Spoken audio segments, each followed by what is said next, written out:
Hi everyone, and welcome to the new moon in Pisces on the 5th of March 2019. So where I'm located, it's going to be at 8:03 a.m. So I'm going to just talk to you guys about what to expect based on your zodiac sign and the houses. So you would have to really know your chart and get online if you're new to this and find your birth chart. Find an app on your phone, or better yet on the computer.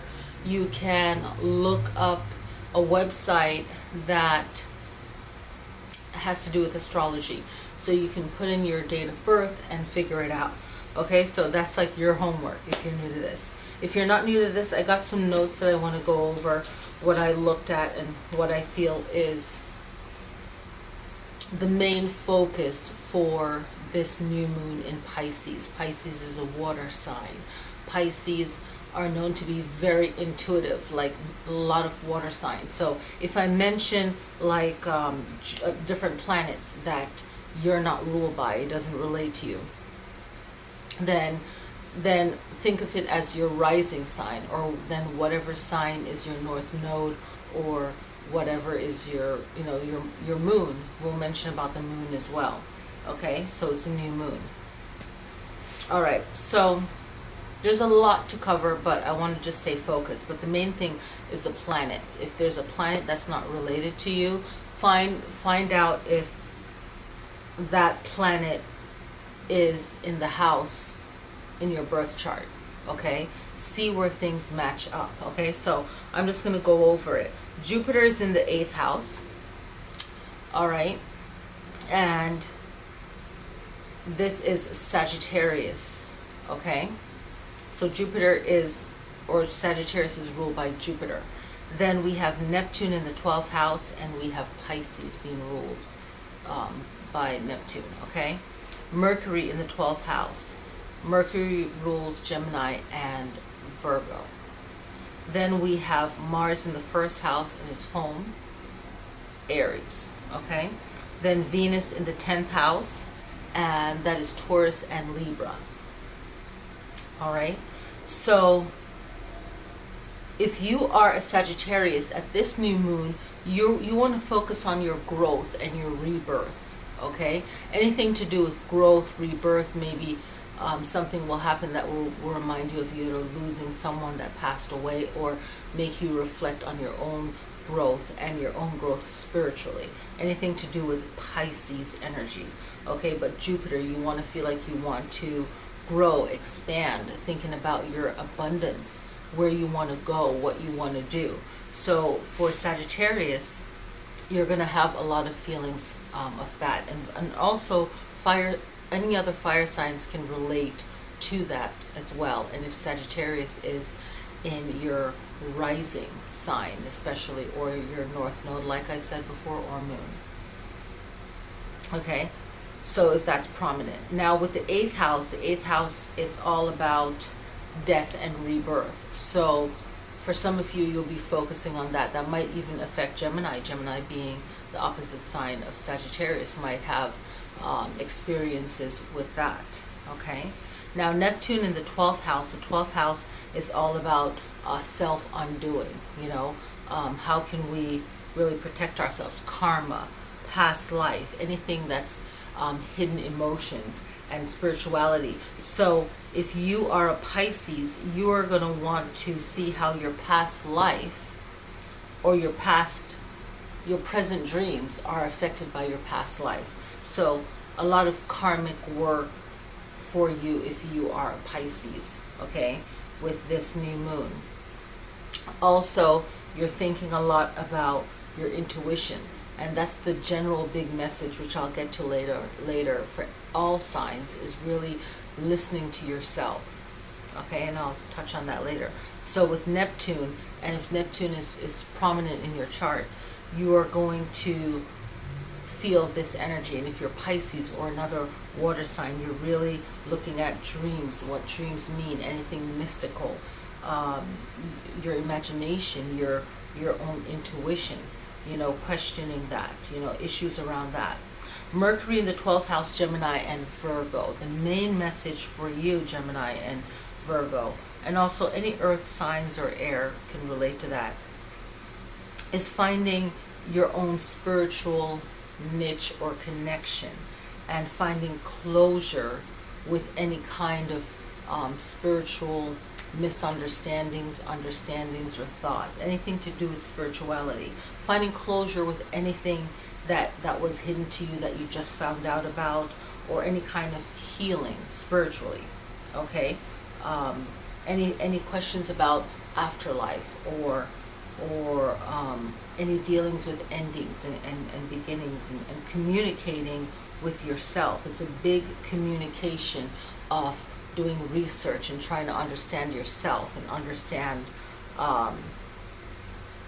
life and spirituality and how you communicate that to yourself. How do you understand that? Maybe you are researching your own spiritual belief and what you believe and what you don't believe, or anything like that, just trying to find your deep connection.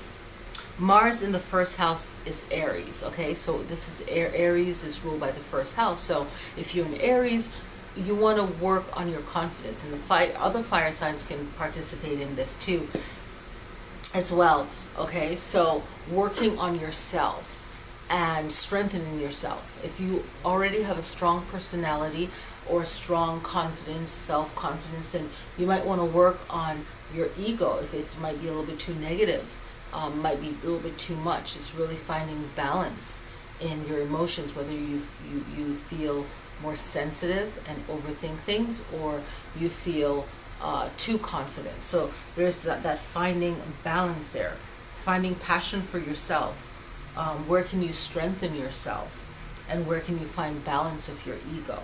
Okay, the first house is about your identity, how you feel about yourself, and you want to also think about the beginnings in your life, or beginning something.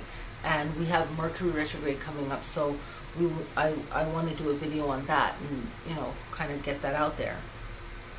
You want to think about how you are approaching your life, right? So how are you approaching your life, and how does this work best for you? And your appearance, right? Maybe thinking about what can I do to improve myself, or something like that.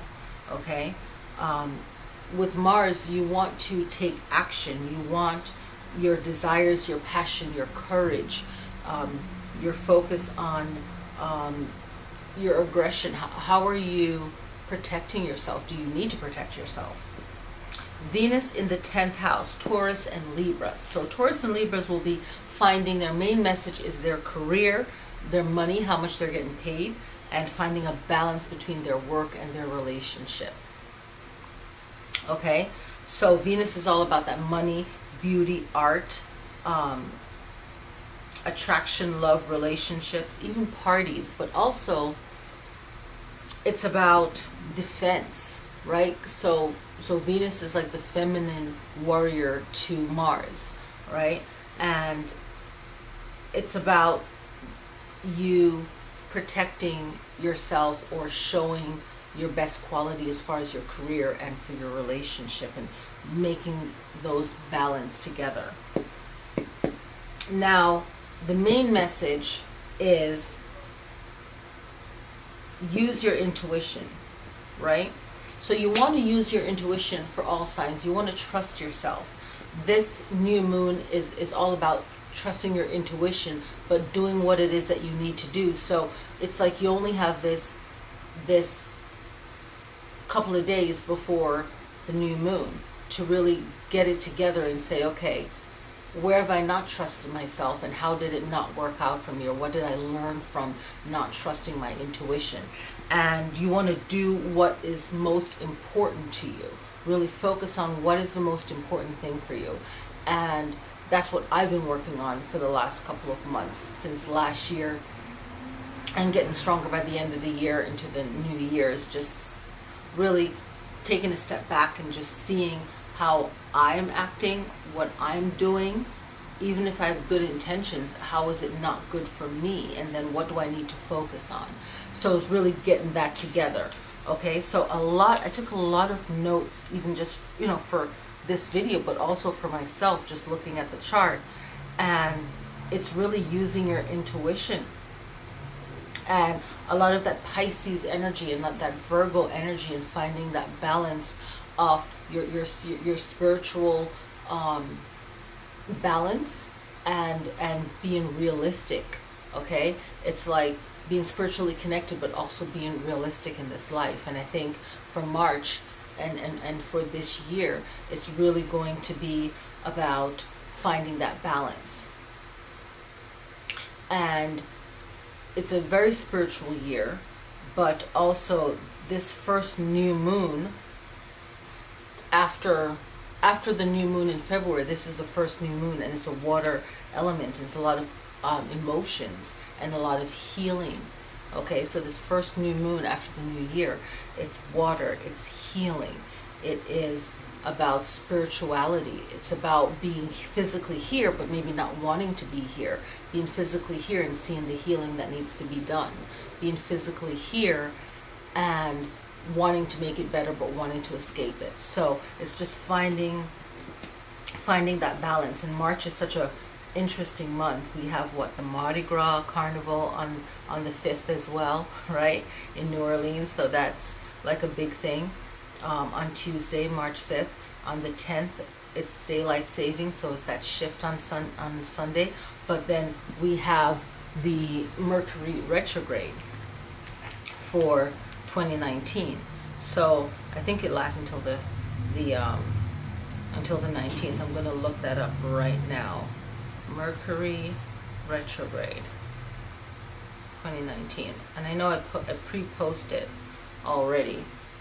So I believe it lasts, I'm going off of memory, but to the 29th, 28th. Okay, so March 5th and to March 28th. Okay, I don't know why I had 19th on that, but yes.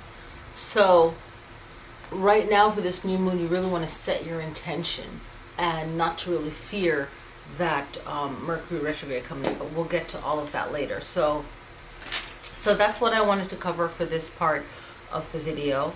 I'm not sure if I want to add anything else later on to this video, but I might just do that. So thank you guys for watching, and yeah.